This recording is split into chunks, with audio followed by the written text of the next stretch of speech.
morning all of you. Children, today in your video class I will tell you about the conservation of natural and wildlife resource. Yesterday I have told you the distribution of the natural resources, but today I will tell you about कि why we have to conserve our natural resources. You know already कि that natural resources is going to be extinct. It means कि वो खत्म होते जा रहे हैं. क्यों होते जा रहे हैं? क्योंकि the human beings are cutting down the trees and the forested area for their own profit. तो we have to conserve these resources.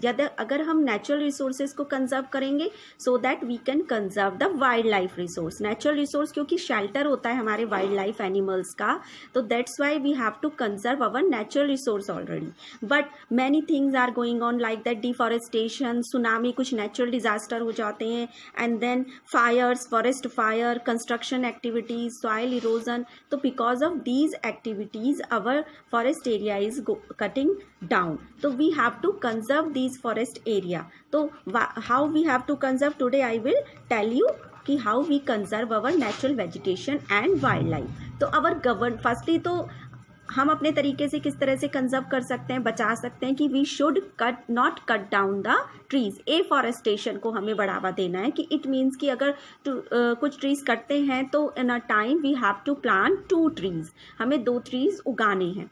Then our government also do the work for the preservation of natural vegetation and the wild life. किस तरह से वो हमारे forest area को बचा रही है? They have open many things. National parks, wild life sanctuaries, biosphere reserves are made to protect our natural vegetation and wildlife. तो आपको पता है कि हमारा कॉर्बेट नेशनल पार्क रामनगर में है and it is the first national park. Our Corbett National Park is the first national park is open.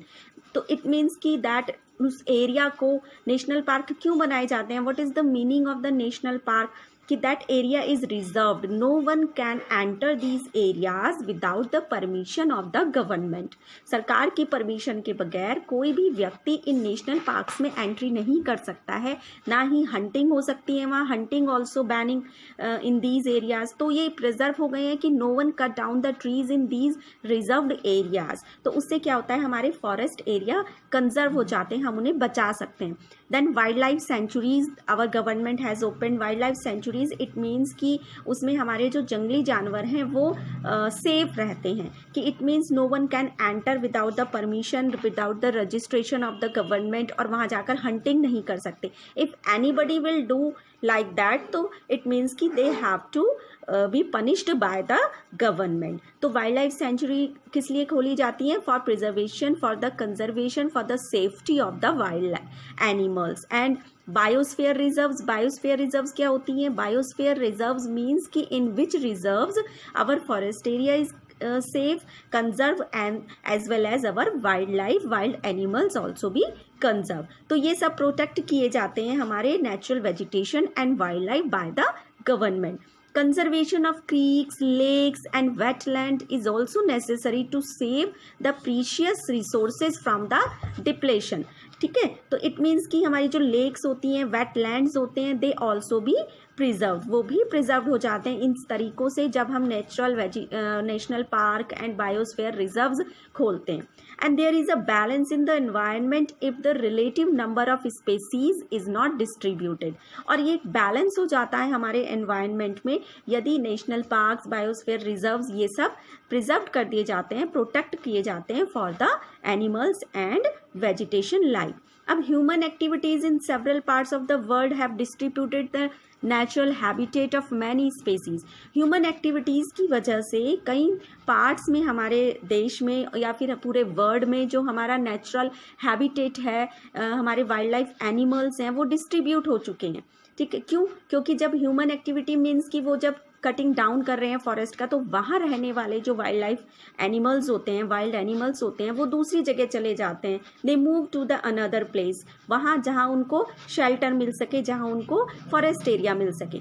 तो due to indiscriminated killings several birds and animals have either become extinct या और are on the verge of extinctions. Extinctions means खत्म हो रहे हैं. तो because of the indiscriminate killing, कि जो शिकार किए जाते थे पहले समय में, उनकी वजह से जो हमारे बर्ड्स और एनिमल्स हैं या तो वो खत्म हो रहे हैं या फिर खत्म होने की कगार पर हैं. कुछ तो बिल्कुल ही खत्म हो चुके हैं. Some are totally extinct and some are going to be extinct. तो we have to save them. तो किस तरह से सेव हो सकते हैं? हमारी जो गवर्नमेंट ने किया है, government banning the hunting system, कि no one can hunt the bird and the animal. And our government also started some awareness programs. Awareness programs means कि कुछ ऐसे programs किए जाते हैं जिसमें लोगों को जागरूक किया जाता है. They have to tell to the people कि how we have to save our environment, save our forest area. Social forestry के प्रोग्राम्स होते हैं. वन महोत्सव किए जाते हैं. वन महोत्सव मीन्स कि उसमें एनकरेज किया जाता है लोगों को कि किस तरह से पेड़ पौधे उगाए जाएं, कैसे ग्रोइंग किया जाए पेड़ों का, और शेल्टर बेल्ट्स, हर एक तरीके का उनको उसमें समझाया जाता है. वो कम्युनिटी लेवल पर होता है कि एक कम्युनिटी को, जैसे सपोज हम एक कम्युनिटी में रहते हैं, हम एक कॉलोनी में रहते हैं, और वहाँ पर आज वन महोत्सव है, तो all the people of that colony will come in that programme and they will be awared by the people. School children also should be encouraged to bird watch and visit nature camp so that they appreciate the habitat of varied species. और school children भी जाते हैं for the bird watching, for knowing the species. उनको पता चलता है किस तरह की स्पेसीज़ होती हैं, कौन कौन से प्रकार के बर्ड्स, एनिमल्स हमारे फॉरेस्ट एरियाज़ में. तो इस तरह से सेव किए जाते हैं, कंजर्व किए जाते हैं हमारे फॉरेस्ट एरिया और वाइल्ड लाइफ एनिमल्स, जैसे कि national park, wild life sanctuaries and biosphere. ये तीन चीज़ें जो हैं, these are the important things to save our natural vegetation and wild life.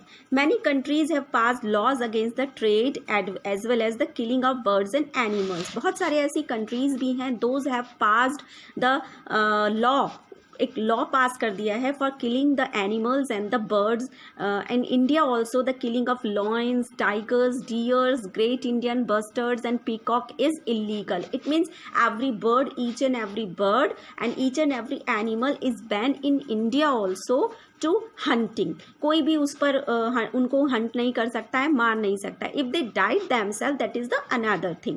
या कोई अगर जैसे हमारे उसमें हम देखते हैं अपनी लोकेलिटी में, अपनी सोसाइटी में, कि कभी कभी कोई टाइगर या लेपर्ड आ जाता है, that is the human eating animal, कि वो अब जानलेवा हो चुका है, उसको मारना जरूरी है. तो that it will be provided by the government, कि जो हमारे गवर्नमेंट हंटर्स होते हैं उनको ये एक परमिशन दी जाती है कि ठीक है, उस जानवर को आप मार सकते हैं, हंट कर सकते हैं, उसकी हंटिंग कर सकते हैं. क्यों?